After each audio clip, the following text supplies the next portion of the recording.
अच्छा किरण जी, ये बताइए आपका साहित्यिक जगत में पदार्पण कैसा हुआ?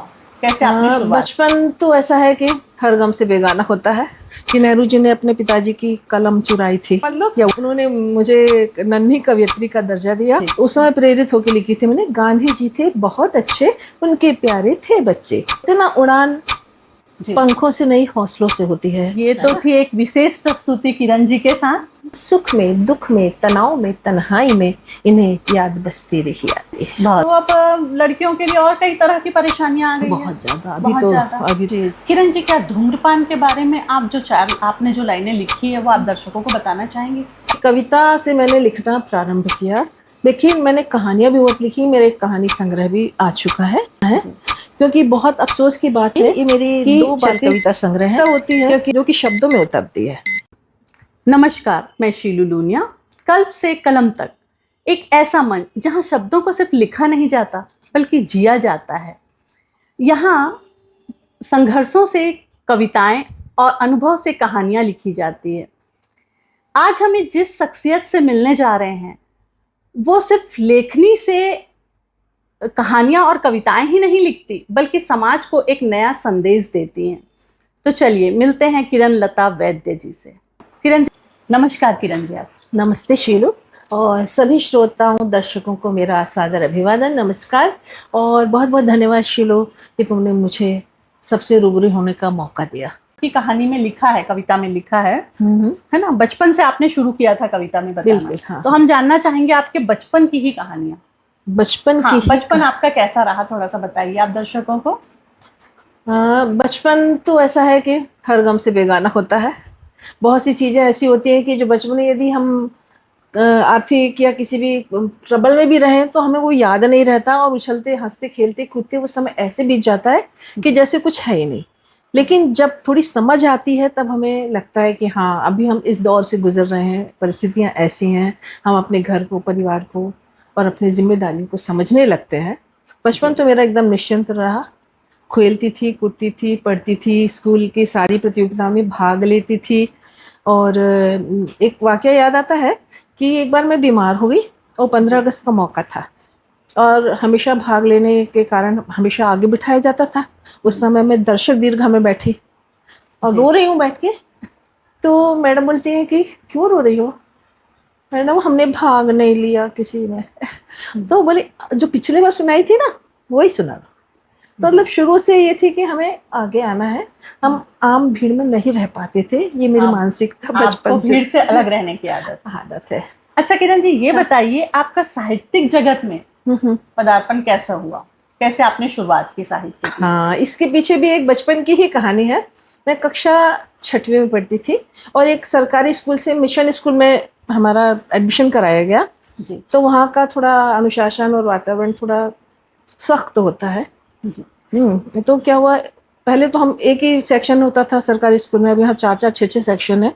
तो पहले तनख्वाह लेने टीचर्स लोग 1 तारीख 2 तारीख के आसपास बैंक जाया करते थे जी। तो जो जो एक टीचर सारे सेक्शंस को देखते थे, तो पता चला चारों सेक्शंस एक साथ बैठे हुए हैं। और हमारे जो हिंदी और निबंध वगैरह पढ़ाते थे वो सर, उपाध्याय सर जी, मैं उनको बहुत याद करती हूँ। दोबारा कभी उनसे मुलाकात नहीं हुई, लेकिन उन्होंने ही मुझे कवित्री का दर्जा दिया था। वाकया ये था कि नेहरू जी की जो जीवनी है वो पढ़ाई जा रही थी जी। तो उसमें एक प्रसंग है, आपको भी याद होगा, कि नेहरू जी ने अपने पिताजी की कलम चुराई थी या उठा ली थी कहना चाहिए। तो उन्होंने इतनी पिटाई की थी कि उनकी मम्मी को मरहम पट्टी करनी पड़ी थी स्वरूपा रानी को। तो वो सर ने ऐसे आंखें बंद करके कहा कि पापा ने लगाई पिटाई तो मेरे मुंह से अनायास निकल गया, मम्मी ने लगाई दवाई। बोले ये किसने कहा? अब मैं डर गई कि मैंने अनुशासनहीनता की है और सारे सेक्शन के सामने मुझे पढ़ने वाली है। और मैं चुपचाप डर के मारे बैठे रही। सारी लड़कियां ये इसने अब मैं और डर गई, इधर आओ। अब हम गए, हमने कहा आपको सबके सामने डांट पड़ेगी, सज़ा मिलेगी। रुआंसे से होके गए। क्या कहा था तुमने? पापा ने लगाई पिटाई तो मम्मी ने लगाई दवाई। अरे ये तो कविता हो गई भाई। तो उस दिन से समझ लो उन्होंने मुझे नन्ही कवियत्री का दर्जा दिया और उनके प्रोत्साहन से मैं लिखने लगी। और कहाँ मैं सांस्कृतिक क्लब में थी, पहले होते थे ना नाचना गाना अच्छा लगता, उन्होंने मुझे साहित्य क्लब में बुला लिया। क्लब होते थे पहले, हाउसेस होते थे। आपकी पहली कविता आपको याद है आपने क्या लिखी थी? हाँ बहुत अच्छे से सुनाइए। याद है। गांधी शताब्दी समारोह चल रहा था और गांधी में पूरा वातावरण था, गांधी जी गांधी की में 100वीं जयंती। जी। तो उस समय प्रेरित होकर लिखी थी मैंने, गांधी जी थे बहुत अच्छे, उनके प्यारे थे बच्चे, वे थे दुनिया के तारे, पर आज नहीं है वे बापू हमारे। ये बहुत प्रारंभिक सुंदर, बहुत पंक्तियां थी बढ़िया। मेरी। आपकी एज क्या थी उस वक्त? 7th में थी, 11-12 के बीच। बहुत बढ़िया। 11-12 साल की उम्र में आपने इतनी बड़ी कविता लिखी। डांस भी मैंने आपका देखा है, मैंने देखा है कि आप बहुत अच्छा डांस करती हैं। तो बस कर लेते हैं। तो और बीच में मुझे पता चला था कि आपका नी ट्रांसप्लांट भी हुआ है। हाँ हुआ है। तो उस बारे में आप कुछ बताइए कि इतनी तकलीफों के बाद भी आप डांस कर लेती हैं, गा लेती हैं और सभी सांस्कृतिक साहित्यिक कार्यक्रम में भी आप बड़े उत्साह से भाग लेती हैं। कैसे कर लेती हैं आप ये देखो सब? शीलू, मेरा कहना ये है कि जो जैसे बोलते हैं ना उड़ान जी। पंखों से नहीं हौसलों से होती है, जी। वहाँ यहाँ भी वही चीज़ लागू होती है कि मेरा मन नाचता है, जी। घुटनों से नहीं होता है, जो होता अंदर से एक वो कहना चाहिए एक आवाज़ आती है, एक रिदम आती है और हम नाचने लगते हैं। और घुटनों का ऑपरेशन तो खैर हुआ है और अब बेटर है। और मैं तो बल्कि अपनी और बहनों से जो 50 के आसपास है घुटनों की तकलीफ़ों से गुजर रही हैं, तो मैं ये कहूँगी कि हमें आज का समय अच्छे से जीना है, उसको हम जी लें, ना कि दर्द के साथ अपने शरीर को खींचते रहें। मेरा बहुत कहना अच्छी ऑपरेशन बात है। कराइए और हर पल को अच्छे से जिए। बहुत बढ़िया। आप ये बताइए, आप सबसे ज्यादा किस विषय पे लिखती है? क्योंकि आपका मन मुझे कहीं ना कहीं एकदम बच्चों वाला लगता है ना? जब भी मैंने आपसे सुना है आप बालपन की कविताएं ज्यादा सुनाती हैं। अभी जैसे गांधी जी वाली सुनाई, हाँ और भी मैंने कई बार सुना है। हाँ तो आपको शायद बचपन पे कविताएं लिखना, बच्चों पे आपको शायद बच्चों बहुत पे अच्छा भी लगता लिखा है मैंने, सामाजिक विसंगतियों पे भी लिखा है। सामाजिक विसंगतियां मुझे बहुत कचोटती हैं जी। और उनके विरुद्ध मैंने कलम चलाई है। दहेज है, कन्या भ्रूण हत्या जी। है, उसको रोकने के लिए मैंने बहुत सारी कविताएं लिखी हैं, गीत लिखे हैं। मुझे मत मारो मैं बेटी हूँ, मुझे मत मारो मैं बेटी हूँ, तो ये सुनाइए भी कोई। सुनाइए।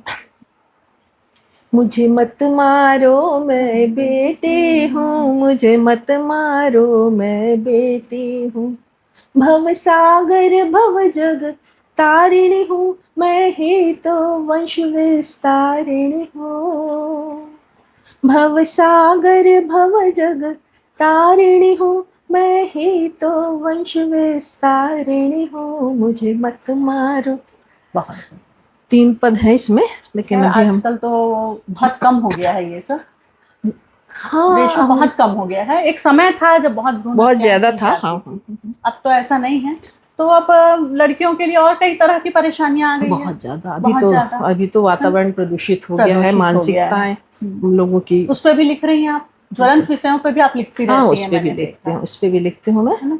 तो आगे आप और क्या करना चाहती है? साहित्य के माध्यम से कैसे आप समाज और देश के हित में कार्य करती हैं? देखिए, मैंने सबसे पहले तुम्हें बताऊं, मैंने जो अपनी पहली कविता अपने पति देव को भेंट की थी, जी। वो थी सिगरेट के विरोध में, जी। धूम्रपान निषेध के संबंध में जी। है। और बहुत दिन तक उन्होंने रखी रही, उसका असर नहीं हुआ। मैंने कहा मैं फाड़ दूं। तो फिर धीरे से असर हुआ। जो एक हमारी सामाजिक विसंगति, यहाँ मैं उसको दिखाना चाहूँगी, दर्शाना चाहूँगी। क्या होता है जहाँ संयुक्त परिवार होते हैं, तो जो बड़े बुजुर्ग होते हैं बाहर दालान में बैठे हैं और बच्चों को बोल देते हैं कि ये सुलगा के ले आओ, बीड़ी सिगरेट जो भी है। तो ऐसा ही कुछ इनके साथ वाकया हुआ था। दादाजी ने कहा कि सुलगा के ले आओ, तो अंदर से सुलगा के लिए जाते जाते बुझ जाती थी, तो इन्होंने 1-2 मार दिए सुट्टा। तो वो चीज क्या है ना, लत लग गई। एक किशोर वय में जाके ही फिर उनकी आदत पड़ गई। 30-35 साल लेने के बाद उन्होंने छोड़ी। फाइनली छोड़ा या नहीं? छोड़ा। बहुत बढ़िया। तो ये भी मैंने आप छोड़ो आके ही दम लिया आपने। हाँ, मैंने कुछ नहीं बोला, लिख के दे दिया और वो बार बार पढ़ते थे, रख देते थे। तो ऐसा है कि और कुछ लोगों को भी मैंने कविता सुनाई। ठीक बात है, शुरुआत पहले अपनों से करनी चाहिए, जैसा कि आपने किया, है ना। हर कार्य की शुरुआत, अच्छे कार्य की शुरुआत अपने को अपने घर से ही करनी चाहिए। नहीं तो क्या होता है कि हम बाहर वालों को तो सुधारने निकलते हैं और घर में हमारे ये सब तकलीफें रहती हैं। तो ये पहल आपकी बहुत अच्छी रही जी। किरण जी। क्या धूम्रपान के बारे में आप आपने जो लाइनें लिखी है वो आप दर्शकों को बताना चाहेंगे, ताकि किसी और का भी हृदय परिवर्तन हो जाए? हाँ, जरूर सुनाऊंगी, लेकिन जी, स्वागत मुझे है। जितनी याद आ रही है, जितनी आपको याद है ना, उतनी सुनाइए। तो वो क्या है, चलिए मैं सुना देती हूँ, आप खुद ही भाव समझ जाएंगे। अधरों पे तेरे लाली, तू है भाग्यशाली जो इनके इतने करीब है। अधरों पे तेरे लाली, नहीं, ओ श्वेत वसन वाली, अधरों पे तेरे लाली, तू है भाग्यशाली जो इनके इतने करीब है। छोड़ते हैं सांस तो महक तेरी बिखर जाती है। हर सुख में, दुख में, तनाव में, तन्हाई में, इन्हें याद बस तेरी ही आती है। बहुत सुंदर, बहुत सुंदर। और इसका सिर्फ अंतिम जो मैं साथ सुना देती हूँ। जी। पर अब बस, पर अब बस मेरे प्रिय को मेरे हवाले कर दो। पर अब बस, क्या अपने प्रिय को छलना भला है? तुमने अपने हर प्रिय को दिया है मीठा जहर, उखड़ती सांसें और घातक कैंसर। तो अब मेरे प्रिय को मेरे हवाले कर दो, तुमसे बढ़कर हर सुख मैं उन्हें दूंगी। तुमने तो अब तक सांसों में महक दी है, मैं हृदय को नव स्पंदन दे स्वस्थ सुखद जीवन दूंगी, स्वस्थ सुखद जीवन दूंगी। बहुत सुंदर। यानी छोटी सी कविता ने आपने बहुत कुछ कह दिया। हाँ, ये है, मन की बातें होती हैं जब निकलती है ना, तो कैसे कविता बन जाती है ये कवि खुद नहीं जानता है। माँ सरस्वती की कृपा है से ही हम ये सब कर पाते अच्छा, हैं। आप जैसे अभी आपने सुनाया, एक छोटी सी लाइनों में आपका सारा सार था। तो जो आज की युवा पीढ़ी लिख रही है, तो उनको कुछ ऐसा टिप्स दीजिए ताकि वो भी गागर में सागर भर पाए, चंद लाइनों में बहुत कुछ कर पाए। ऐसा देखो, मेरा जहाँ तक मैंने अनुभव किया है, आज की युवा पीढ़ी बहुत ही काबिल है। उनकी समाज की हर परिस्थिति में, हर जगह उनकी नज़र है और उनकी कलम बहुत अच्छी चल रही है। तो बस उन्हें, बस हमें यही कहना है कि आप लिखें, सिर्फ प्रेम श्रृंगार, ये तो खैर अपने आंतरिक अनुभूतियाँ हैं, उनको लिखें। प्रायः हर कवि, हर बच्चा जब लिखना शुरू करता है तो इन्हीं से शुरू करता है। लेकिन समाज, ऐसी रचनाएं करें जो कि समाज को दिशा दे, उसमें कोई सार्थक संदेश अवश्य हो, ना कि केवल शब्दों की बुनावट हो। कभी कभी कई कविताएं ऐसी होती हैं, हम खुद इतने वरिष्ठ हैं, लेकिन कई कविताएं ऐसी होती है कि जब ऐसा लगता है कि सब शब्दों का गुंथन है वो। भाषा रचना की ऐसी होनी चाहिए कि वो अपनी कलम से निकल सीधे पाठक तक पहुंचे, पाठक के दिल उसमें तक संप्रेषणीयता होनी चाहिए। आप क्या कह रहे हैं वो पहुंचना चाहिए। तो ऐसी रचना लिखें कि वो सब जन सामान्य तक पहुंचे और उसका असर उन सब पर हो। बहुत सुंदर। जी जी। आप आगे और क्या कर रही हैं समाज सुधार के लिए, या फिर साहित्य जगत में आपकी क्या क्या आगे की प्लानिंग है? देखिए, कविता से मैंने लिखना प्रारंभ किया, लेकिन मैंने कहानियाँ भी बहुत लिखी। मेरे एक कहानी संग्रह भी आ चुका है जिसमें 14 कहानियाँ हैं, और उसमें बहुत सारे ऐसे विषय हैं, विविध विषय हैं। जैसे सिर्फ नारी विमर्श की बातें नहीं हैं उसमें, समाज में जो भी चीज़ें हैं उनको भी मैंने उठाया है। आज जो गरीब तबकों में जो घटनाएं हो रही हैं, क्योंकि हम उनके संयुक्त, हमारे परिवार छोटे, रहने की जगह कम, क्योंकि उन बच्चों को जिन परिस्थितियों से दूर रखना चाहिए वो सब अपने घर परिवार में देखते हैं, तो उसका भी उनके दिमाग पर असर होता है। उस पर आधारित भी कहानियाँ लिखी हूँ मैंने, और पर्यावरण पे भी लिखा है। तो अब तक आपकी प्रकाशित कितनी पुस्तकें हैं? मेरी 4 किताबें प्रकाशित हो चुकी हैं, और एक अभी साझा लघु कथा संकलन का संपादन कर रही हूँ, वो भी काम चल रहा है। आगे मुझे यह है कि अपने जो जिनको मैं अपने साहित्य का गुरु मानती हूँ, श्रद्धेय लाला जगदलपुरी जी, उनके जीवन वृत्त पे मुझे काम करना है, लिखना है। क्योंकि बहुत अफसोस की बात है कि छत्तीसगढ़ राज्य होने के बाद, राज्य पूरा एक है लेकिन बस्तर जरा उपेक्षित है। और चूंकि वो बस्तरवासी हैं, रहे हैं शुरू से, उन्होंने बहुत राष्ट्रीय स्तर का बहुत काम किया है, लेकिन उनका नाम उतना नहीं है जितना कि होना चाहिए। क्योंकि वे कभी वो प्रचार प्रसार से दूर रहे, सिर्फ माँ सरस्वती की साधना करते रहे। एक संत की तरह उन्होंने साहित्य सृजन किया, और लोग नहीं जानते हैं, तो उनके साहित्य को, उनके कार्यों को मैं समाज के सामने और साहित्य वर्ग के सामने लाना चाहती हूँ। ये इसके मेरा लिए आप काफी समय से प्रयास भी कर रहे हैं? प्रयास कर रही हूँ, लेकिन ये कहते हैं ना कि प्रयास भी करो, लेकिन जब जो काम होना तय है तभी होता है। इस बीच में ठीक बात 2-3 किताबें निकल गई, लेकिन वो काम नहीं हो पाया। अब देखिए सबकी दुआएं और समय का क्या बनता है। अच्छा, एक बात बताइए, आपने काफी समय तक आकाशवाणी में भी काम किया है ना, हाँ, वहाँ का अनुभव आपका कैसा रहा? देखिए आकाशवाणी की मैं क्या बोलते हैं, जो कैजुअल कंपेयर रही हूँ महिलाओं के कार्यक्रम की।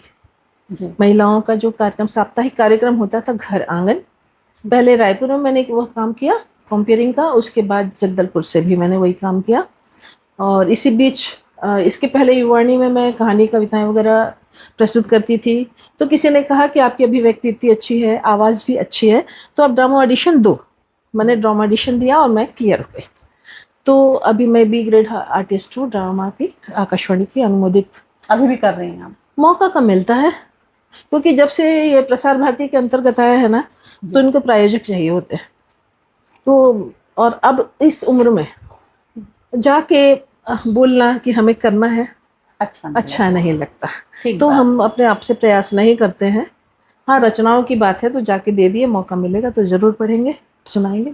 अच्छा किरण दी, ये जो सृजन मैंने लिखा था, इसके बारे में आप क्या बताना चाहेंगी दर्शकों को? आपको कैसा लगा मेरा ये छोटा सा प्रयास? मैं इसके लिए सबसे पहले तो शीलू आपको मैं हृदय तल से बहुत बहुत बधाई देना चाहूँगी कि एक इतना अच्छा काम किया है। एक तो सारी जितनी महिलाओं को आपने इसमें जोड़ा है, सबकी जीवनियाँ बहुत प्रेरक हैं, लोगों को संदेश देती हैं, जीवन की बहुत सी कहना चाहिए संकटों से उबरने की दिशा दिखाती हैं। और दूसरी बात, सबकी जीवनी जो आई है इसमें, उसको आपने काव्य रूप में रूपांतरित किया है। ये एक कहना चाहिए अभिनव प्रयोग है, एक नया अलग। आप ही लोगों से सीखा है मैंने, धीरे धीरे लिखते लिखते आप लोगों से और समझते हुए। ये तुम्हारी ना कहना चाहिए कि विनम्रता है कि आप उसको शब्दों में व्यक्त करते हैं, लेकिन जहाँ तक आजकल का जो माहौल बन रहा है ना, लोग सीखते भी है, उसके बाद भी मतलब वो चीज़ का उनके अभाव रहता है कि वो उसको स्वीकारें कि हमने फलाने से सीखा है। और जहाँ विनम्रता होती है ना, वहाँ सतत वृद्धि होती है। तो तुम खूब आगे जाओगे, हमारी शुभकामनाएं हैं। आप यहाँ आए, बहुत अच्छा लगा, है ना? आप अगर दर्शकों को और कोई मैसेज देना चाहें तो आप दे सकते हैं। देखिए, मैं दर्शकों से ये कहना चाहूँगी कि जो बच्चे हैं, जो लिख रहे हैं, आजकल के बच्चे बहुत अच्छा लिख रहे हैं। और मेरे हिसाब से जो लेखन है वो महज लेखन नहीं है, साहित्य सृजन नहीं है, ये एक संस्कार है। क्योंकि जब कोई भी बच्चा या बड़ा लिखता है तो निश्चित रूप से उसकी वह मानसिकता होती है जो कि शब्दों में उतरती है, और उसके वो संस्कार बन जाते हैं। जो यदि वो नशा विरोध पे लिख रहा है तो निश्चित रूप से मानिए कि वह नशा नहीं करेगा। सामाजिक विसंगति पे लिख रहा है, चोरी चमारी, जो रिश्वतखोरी, तो वो बड़ा होने के बाद भी उन सब व्यसनों में लिप्त नहीं होगा। इसलिए मैं लेखन को सिर्फ साहित्य नहीं, एक संस्कार भी मानती हूँ। और सबसे यही कहना चाहूँगी कि हर पल को जी भर के जियो, कल जाने क्या हो। तो मेरा अब यही सिद्धांत है, जो आपको मिला है वह औरों से ज़्यादा है, जो नहीं मिला है उसका गम मत करो, और जो आप हर पल को जी भर के जियो। जो तकलीफ है वो तो है, मैं भी घुटनों के साथ दर्द के साथ रहती हूँ, लेकिन यदि भांगड़े की म्यूजिक बज रही है तो ज़रूर बल्ले बल्ले कर लेती हूँ, भले बाद में फिर दवाई गोली खा लो। देखा है मैंने आपको। शीलू जी, ये मेरी 2 बाल कविता संग्रह हैं, क्योंकि आप बेबी डे केयर चलाती हैं, तो मेरे ख्याल से इसकी जो कविताएं हैं आप गीत के रूप में बच्चों को सिखाएंगी, और मैं आपको लाइव भी बता सकती हूँ, और निश्चित रूप से आपको किताब बहुत पसंद आएगी। सुंदर, बच्चे तो बच्चे, मैं खुद इसे पढ़ना चाहूँगी। बिल्कुल पढ़िए, और जहाँ तक है बच्चों को भी सुनाइए। जी जी जी जरूर। और जब बच्चे इस चीज़ को गुनगुनाएंगे ना, तो मुझे बहुत अच्छा लगेगा। ये तो थी एक विशेष प्रस्तुति किरण जी के साथ, जो अब यही समाप्त होती है। अगले एपिसोड में हम फिर मिलेंगे एक नई प्रेरणादायी शख्सियत के साथ। तब तक बस याद रखिए, शब्दों में बहुत ताकत होती है। शब्दों में इतनी ताकत होती है कि वो जिंदगियां भी बदल सकती है, जैसा कि किरण जी ने बताया। धन्यवाद।